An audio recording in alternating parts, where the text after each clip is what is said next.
Assalamualaikum warahmatullahi wabarakatuh. Rio Hotspot Lover, selamat datang kembali di Rio Hotspot Channel. Buat yang kemarin minta kami buat jelaskan ya, gimana sih sistemnya cabang olahraga di Olimpiade Paris 2024. Terima kasih ya atas masukannya ya. Kami akan coba jelaskan setahu kami aja ya, yang kami kutip dari laman resminya FIFA. Sebagai informasi saja, Olimpiade itu bukanlah agenda FIFA loh ya. Olimpiade ini tuh di bawah naungan Komite Olimpiade Dunia atau IOC. IOC ini bekerja sama dengan Federasi Olahraga Internasional atau International Federation atau IF. Lalu juga bekerja sama dengan OCOG atau Badan Pemberi Keputusan Olimpiade. Lalu kenapa Olimpiade ini nggak masuk agenda FIFA? Sebab Olimpiade ini bukan cuma sepak bola yang diselenggarakan, ada seluruh cabang diselenggarakan ya, sama dengan SEA Games atau Asian Games ya. Jadi pertandingannya bukan cuma sepak bola, makanya nggak ada yang namanya di bawah naungan federasinya masing-masing. Makanya kalau kalian lihat di cabang sepak bola Olimpiade itu kan dibatasi umurnya cuma maksimal 23 tahun, tapi boleh pakai 3 pemain senior ya. Kok bisa sih Olimpiade ini nggak di bawah naungan FIFA? Ya jelas lah, karena Olimpiade ini lebih dulu lahir dibanding FIFA. Sepak bola itu pertama kali digelar turnamennya itu ya di Olimpiade di tahun 1900. Nah, karena cabang sepak bola waktu itu lebih banyak fanatiknya dan rame penontonnya, maka dibikinlah yang namanya federasi yang menaungi sepak bola, yakni FIFA di tahun 1904 alias 4 tahun setelah Olimpiade pertama digelar ya. Jadi jangan salah paham ya, Olimpiade ini tuh bukan agenda resminya FIFA, meskipun FIFA yang melakukan drawing, sebab FIFA ini di bawah kendali dari IOC. Bukan cuma sepak bola sih, tapi seluruh cabang di Olimpiade ini tuh gak akan dapat ranking apa-apa ya. Tapi nggak tahu juga sih dengan Olimpiade Paris 2024 ini, apakah akan sama formatnya seperti yang Olimpiade yang sudah-sudah, atau akan ada perubahan.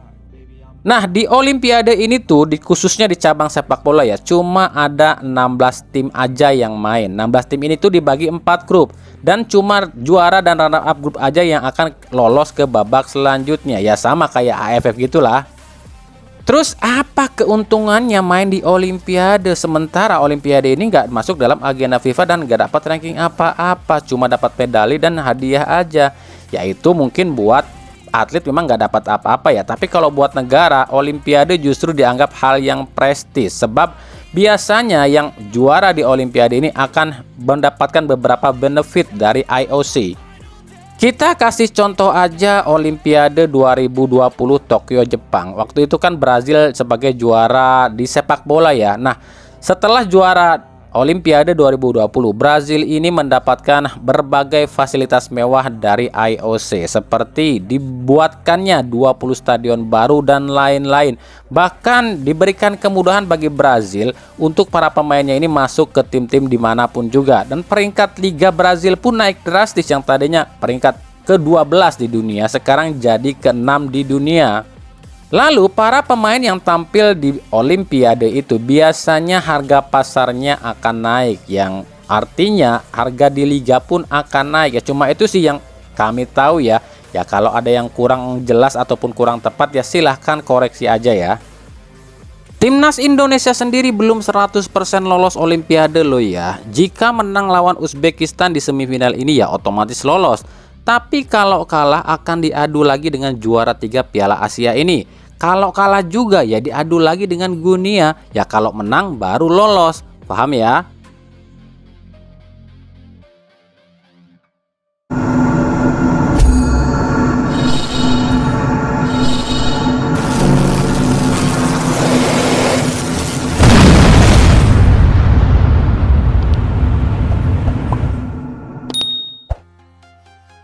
Tahukah kalian, meskipun ajang ASEAN Cup U23 ini nggak masuk dalam agenda FIFA, tapi ajang ini benar-benar jadi gengsi loh. Makanya wajar jika AFC bilang timnas Indonesia ini adalah tim perusak.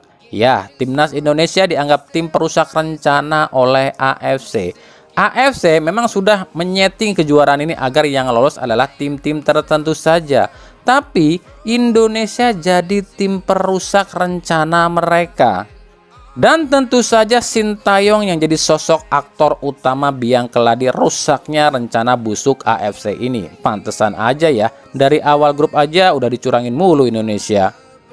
Bahkan bukan cuma itu saja, atas kekalahan Korea Selatan U23 yang akhirnya gagal lolos ke Olimpiade untuk pertama kalinya, ini berbuntut panjang loh. Selain Sintayong, seluruh ofisial timnas Indonesia yang berkaitan dengan negara Korea ini dibully habis-habisan, seperti Yoo Jae-hoon, JJ, dan lain-lain. Warga Korsel ini berbondong-bondong menghujat para orang-orang ini. Yoo Jae-hoon yang udah jadi WNI mengaku nggak menyesal menjadi WNI. Bahkan saat lawan Korea, Yoo justru menyanyikan lagu Indonesia Raya dan nggak menyanyikan lagu kebangsaan Korea Selatan. Begitu juga dengan JJ, Sintayong, dan lainnya, tak menyanyikan lagu kebangsaan Korea, tapi malah menyanyikan lagu Indonesia Raya. Terus alasannya apa? Para ofisial timnas ini yang asal Korea ini nggak menyanyikan lagu kebangsaan Korea Selatan. Alasannya adalah profesionalisme. Para orang-orang Korea di timnas itu menganggap tim yang dijunjungnya ini adalah tim yang mereka dimana harus dianggap profesional. Atau istilahnya gini lah, orang Korea itu dimana bumi dipijak, disitulah langit dijunjung. Dimana mereka bekerja, disitulah dibela habis-habisan dan diwajibkan. Apa artinya? Oke lah, Yoo Jae-hoon udah jadi WNI, dia emang wajar kalau ngebela timnas dan juga menyanyikan lagu Indonesia Raya. Terus kenapa Sintayong, JJ, dan ofisial lain yang asal Korea justru malah ngebela timnas dan menyanyikan Indonesia Raya ketimbang lagu kebangsaan Korsel? Itulah sebegitu profesionalnya mereka dalam bekerja dan sebegitu cintanya mereka pada tim yang dibawanya. Tapi ya inilah pertanyaan yang paling mendasar adalah, kok ya masih aja gitu loh ada orang-orang yang ingin nyingkirin orang-orang ini. Belum tentu loh orang-orang yang ingin menyingkirkan Sintayong dan kompatriotnya di timnas ini tuh lebih nasionalisme dari STY dan kawan-kawan. Bener dong, maka sadarlah kalian.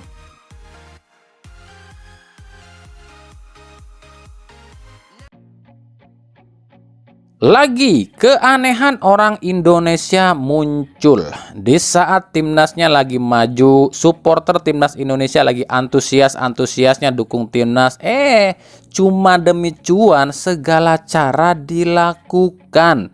MNC Group selaku pemegang hak siar AFC Cup U23 dan ASEAN Cup melarang siapapun menggunakan segala sesuatu yang berbau AFC Cup dan ASEAN Cup, baik itu logo AFC, video tayangan AFC, bahkan dilarang nonton bareng. Ini kan sangat lucu dan sangat absurd menurut kami. Lah, kalau dilarang nonton bareng, terus siapa yang mau dukung timnas? Siapa yang mau nonton timnas? Terus kenapa disiarin kalau emang nggak boleh ditonton? Kan ini kegoblokan yang hakiki. Jadi benar kalau kata Bung Karno, musuh terbesar bangsa Indonesia itu bukanlah dari luar negeri, tapi dari rakyat Indonesia sendiri. Ya kalau MNC nggak mau supporter nonton bareng, ya nggak usah disiarin, kasih ke TV lain. Emang lu pikir semua orang Indonesia itu bisa ke Qatar buat nonton langsung dan dukung langsung? Ini kan sama aja, dia ini penjajah, rakyat dukung timnasnya tapi dilarang. Ketum PSSI sendiri belum memberikan tanggapan apapun soal ini. Tapi jika ini disetujui oleh Ketum PSSI, ya udah lengserin aja Erick Thohir. Belum ada sejarahnya timnas Indonesia main tapi dilarang ditonton. Nah, kita akan tunggu reaksi dari aliansi supporter timnas Indonesia, khususnya paguyuban supporter timnas. Apakah akan demo ke MNC? Harusnya sih demo ya. Sebab timnas itu bukan milik pribadi cuy, tapi milik seluruh rakyat Indonesia. Rakyat itu berhak mendukung, berhak mengekspresikan apapun bagi timnasnya. Ya di sini dituntut ketegasan PSSI. PSSI kalau setuju dengan hal ini maka wajib tuh dipertanyakan kenasionalismeannya PSSI. Kalau emang NMC lakukan seperti ini ya cabut dong kerjasamanya dengan MNC, pindahkan ke stasiun TV lain, Transkop gitu ataupun Net Media gitu. Emang ya 11-12 nih MNC sama MTEK. Persatuan Indonesia atau Perindo. Balik ke bisnis perusahaan pada semester pertama 2016. Lanjut ya, ini ada kabar lagi nih, katanya nih gelaran Championship Series Liga 1 akan diundur. Hal ini buntut lolosnya Timnas U23 ke semifinal. LIB kabarnya akan mengundur Championship Series lantaran di Timnas U23 ternyata banyak pemain-pemain yang timnya lolos ke Championship Series. Entar dulu, ini beda nih. Ini kan yang lolos ke Championship Series itu ada Borneo, Persib, Bali, dan satu lagi nih antara Madura, PSIS, dan Dewa United. Sementara di tim-tim itu ya cuma Borneo FC aja yang pemainnya ada di timnas. Persib nggak ada, Bali United nggak ada, Dewa dan Madura serta PSIS pun nggak ada. Udah jelas dong di sini kalau Championship Series ini diundur, udah tahu dong tim mana nih yang minta.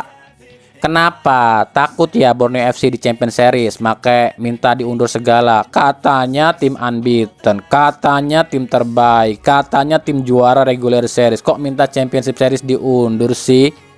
Kalau ini sampai terjadi ya double kill dong buat supporter Indonesia. Udahnya timnasnya nggak boleh ditonton, Champion Series pun diundur. Lah, supporter mau nonton apa?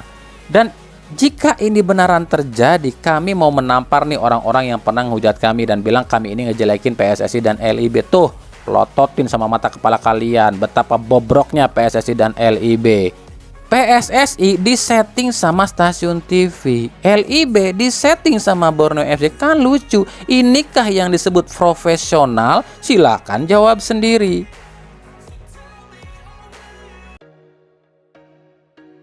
Lanjut ya, ini pun keanehan lagi nih. Kali ini menimpa Madura United. Di laga terakhir lawan Arema FC, Madura terkena settingan mafia LIB. Laga ini kabarnya dilarang dihadiri penonton dan gak disiarin di TV. Pihak Madura bingung dengan alasan LIB yang bilang ini laga derby Jawa Timur dan ditakutkan ada kerusuhan. Lah, emang ada ya Madura ini dan Arema ini bermusuhan? Lagian kan yang nonton juga pendukungnya Madura doang. Bener dong apa yang kami ucapkan, di akhir kompetisi itu pasti settingan mafianya malah merajalela kan? Gak percaya sih kalian, makanya mikir.